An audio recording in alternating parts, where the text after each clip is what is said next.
দুঃখ কষ্ট কোনোদিনই আসবে না তোমার জীবনে যদি তোমরা এই কাজগুলো করো এবং নিয়ম মেনে করতে পারো। তো রাধে রাধে বন্ধুরা, শুভ সকাল। তোমরা কেমন আছো? আশা করি তোমরা যে যেখানে আছো সবাই খুব খুব ভালো আছো। আমি কুন্তি, আমার নতুন আরো একটি ব্লগে তোমাদের সবাইকে অনেক অনেক স্বাগত আর অনেক অনেক ভালোবাসা। আজকের রবিবার, সকাল এখন 7টা মতো বাজে। এখন থেকেই তোমাদেরকে সাথে নিয়েই নতুন আরো একটা ব্লগ আমি শুরু করছি। সকালেই ঘুম থেকে উঠে ফ্রেশ হয়ে চেঞ্জ করে সোজা চলে গিয়েছিলাম ঠাকুর ঘরে। ঠাকুর প্রণাম সেরে নিয়েই আজকের দিনটা শুরু করলাম। সকালবেলায় ঘুম থেকে উঠেই ঠাকুর প্রণাম করার অভ্যেসটা আমাদের করতে হবে, যাতে সারা দিনটা যেন আমাদের ভালো যায়। তারপরেই রান্নাঘরে চলে এসেছি। এইবার বাসি কাজগুলো এক এক করে করে নেব।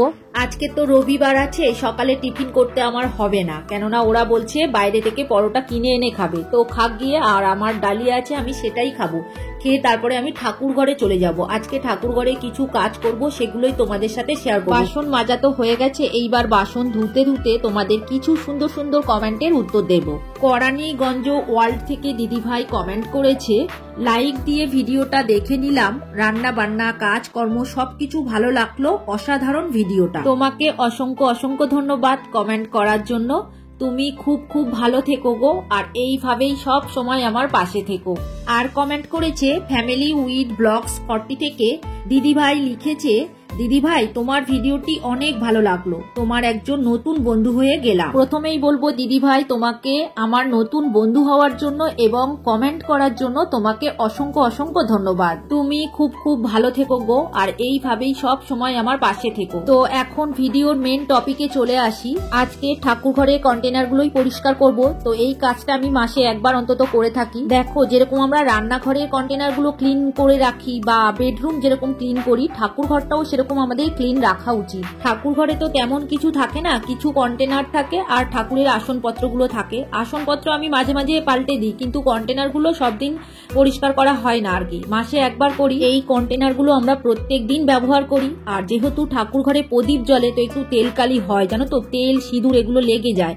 তো এইগুলো মাঝে মধ্যে পরিষ্কার করা উচিত। এখন কিছু ঠাকুরের বাসনও মাজবো।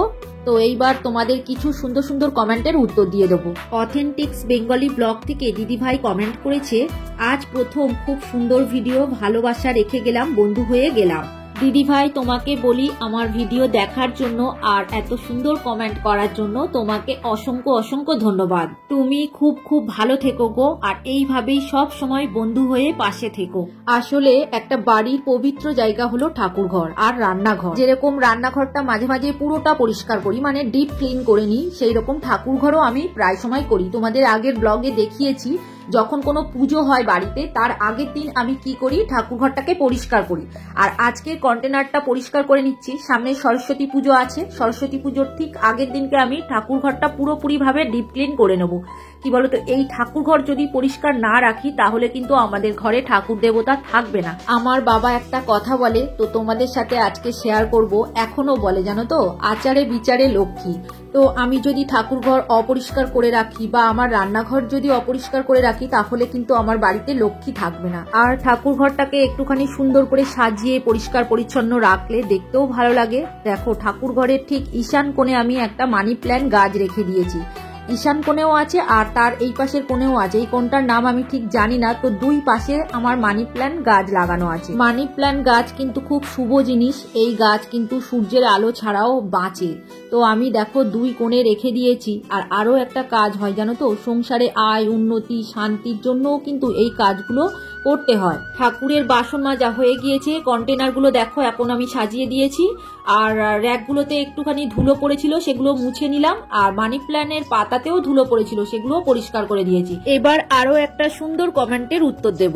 সুস্মিতা দাস মহারানা দিদিভাই লিখেছে, লাইক দিয়ে পুরো ভিডিওটা দেখে নিলাম, জানো তো আমারও এই বেল একটা আছে কোমরে। তোমাকে অসংখ্য অসংখ্য ধন্যবাদ কমেন্ট করার জন্য।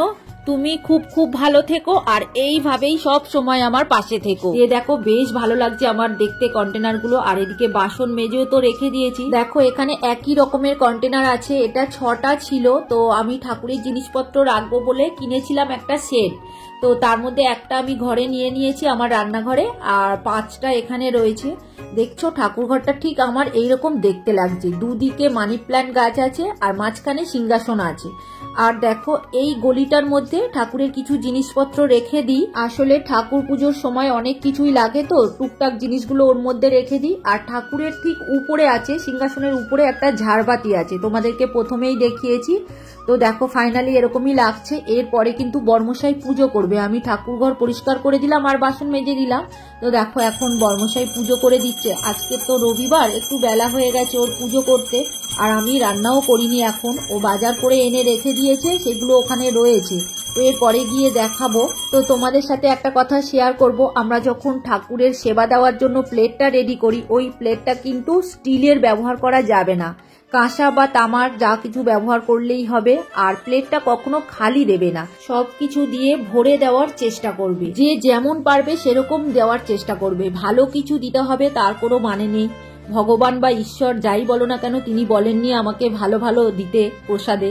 তো আমাদের মন থেকে যেটা ইচ্ছা হবে সেটাই দিতে পারি, তো যেটুকুনি দেবে প্লেটটা ভরে দেবে, এটাই তোমাদের কাছে বলার। দেখো ঈশ্বর তো মন থেকে কিছু চায় না, আমাদের যখন দুঃখ কষ্ট হয় বা কোনো কিছু কাজে আমরা সাকসেস হই না, তো আমরা ঈশ্বরের কাছে গিয়ে প্রার্থনা করি। এই একমাত্র শান্তির জায়গা যে এখানে এলে আমরা বলতে পারবো আমাদের মনের কথা। তো তাই বলছি, ঈশ্বরের কাছে দিতে গেলে কিছু কৃপণতা করে দিলে হবে না, মন উজাড় করে দিতে হবে, এটা আমাদের মনে হয়। এইবার আরো কিছু কথা তোমাদের সাথে শেয়ার করব। পুজোর পরে গুরু মন্ত্র জপ করে নিই, তারপরে দরজা বন্ধ করে দিয়ে আমরা 20 মিনিট মতো ওয়েট করি, তারপরেই আমরা ভোগ দর্শন করি। দেখো এর পরেও কিন্তু কাজ আছে।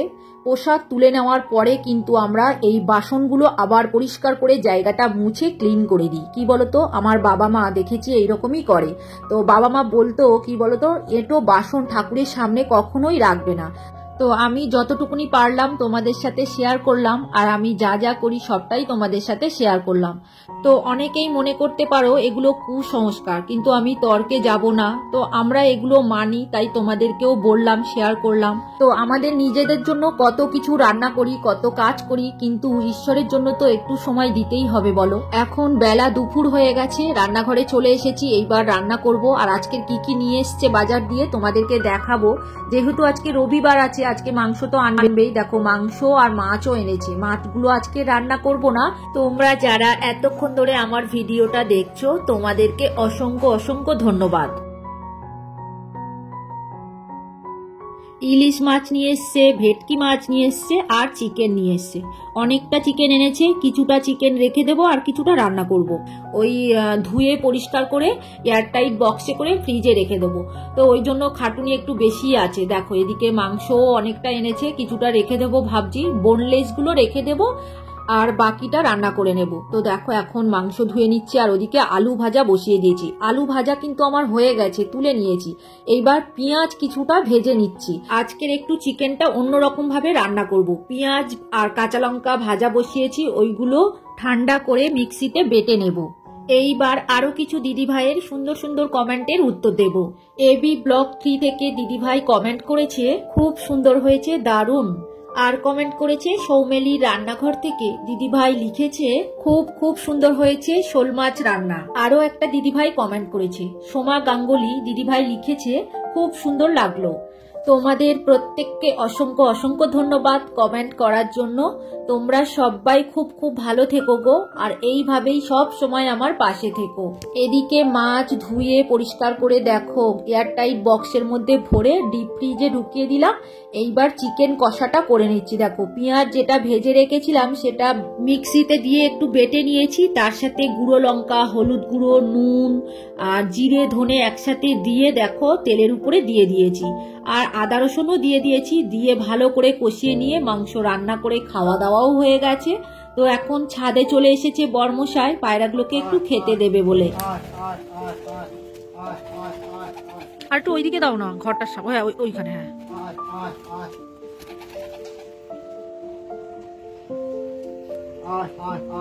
শীতের সময় তো খাওয়া দাওয়া করতে একটু দেরি হয়ে গেছে, তো ওই জন্য আমরা আর শুইনি, ছাদে চলে এসেছি। রোদ কিন্তু একদম চলে গেছে, রোদ নেই, তাও একটু ঘুরে ঘাড়ে দেখে নিলাম আর পায়রাগুলোকে খেতে দিয়ে দিয়েছি। তারপরে দেখো বাজারে চলে গিয়েছিলাম, বাজার দিয়ে আজকে অনেকটা বাজার করে নিয়ে এসেছি। দেখো কতগুলো বেগুন নিয়ে এসেছি, আজকে বেগুনটা সস্তায় পেয়েছি জানো তো। আর শীতের সময় তো বিভিন্ন রকম সবজিও ওঠে আর সবজির দামও কমেও যায়। আর এই যে লাউটা দেখছো, এটা কিন্তু আমি কিনে আনিনি, এটা মারা দিয়েছে। তো লাউটা ভীষণ কচি আর একদম ছোট্ট মতো জানো তো, গায়ে এখনো কাটা ভাঙেনি। তো আমার মনে হয় লাউটা খুবই স্বাদ হবে।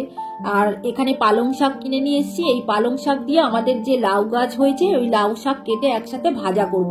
এই ভাজাটা খেতে আমার তো খুব ভালো লাগে। আর আমার আগের বারে করে দিয়েছিলাম, শ্বশুরমশাই বলছে মাছ মাংস ফেলে দিয়ে এই শাক ভাজা খেতে হবে, মানে এত স্বাদ হয়েছে আর কি। আমাদের কিন্তু লাউ গাছ লাগানো হয়েছে, কি বলতো লাউ গাছে লাউ হয়নি, শাক হয়েছে। তো শাক কেটে কেটে আমরা খাওয়া শুরু করে দিয়েছি। তো কবে হবে জানি না লাউ, তার আগে শাক তো খেয়ে নি। আর লাউ শাক খেতে বাড়িতে সবাই ভালোবাসে। লাউ শাক শুধু করবো না, ওর সাথে পালং শাক দেবো আর একটুখানি মিষ্টি ছড়িয়ে আমি শাকটা ভাজা করি, দারুণ লাগে জানো তো। পেঁয়াজ রসুন আর কাঁচা লঙ্কা দিয়ে ভাজি। এদিকে সব সবজি তো গোছানো হয়ে গেছে। এইবার পালং শাকটা কিন্তু আমি ফ্রিজে রাখবো না, এটার আঁটি খুলে আমি ঝুড়িতে রেখে দেব। একটা কাপড় ঢাকা দিয়ে রেখে দিলেই ভালো থাকবে। তো একদিন পরেই রান্না করে নেবো, ওই কারণেই আর কি। তো বাজার দিয়ে আরো একটা জিনিস নিয়ে এসেছি, তোমাদেরকে দেখানো হয়নি। নোলেন গুড় না কি একটা বলে, আমি ঠিক জানি না, আসলে হচ্ছে এটা খেজুরের গুড়। তো এটা খেতে খুব ভালো লাগে, একটু সর্ষের তেলের মতো পাতলা হয়। এটা রুটি সরু চুকলি দিয়ে খেতে বেশি ভালো লাগে। এই মানে পৌষ সংক্রান্তিতে এই গুড়টা খাওয়া হয়, আনা হয়। তো আমি এখন একটুখানি টেস্ট করে দেখবো, মানে গুড় দেখে আর নিজেকে সামলাতে পারছি না জানো তো, তাই একটুখানি খেয়ে নিলাম। তো যাই হোক, খেতে কিন্তু অপূর্ব, একবার খেলে ইচ্ছা হয় বারবার খাওয়ার। তো আর খাবো না, আমি যদি একা খেয়ে নিই সব তো শেষ হয়ে যাবে, আর বাড়ির লোকেরা কি খাবে বলো। তো দেখো এখন ফ্রিজের মধ্যে সব সবজিগুলো ঢুকিয়ে দিচ্ছি। তো আজকের ভিডিও আর বড় করব না, এখানেই শেষ করব। তোমরা নতুন বন্ধু হয়ে যারা আমার ভিডিওটা দেখছো তাদের আমার পাশে থাকার জন্য অনুরোধ করছি। আর যারা পুরনো বন্ধু হয়ে আমার পাশে আছো তাদেরকে অসংখ্য অসংখ্য ধন্যবাদ আর অনেক অনেক ভালোবাসা রইল গো। তাহলে আজকের মতো ভিডিও এখানেই শেষ করছি, এবার দেখা হবে পরের ভিডিওতে। আজকের মতো গুড নাইট।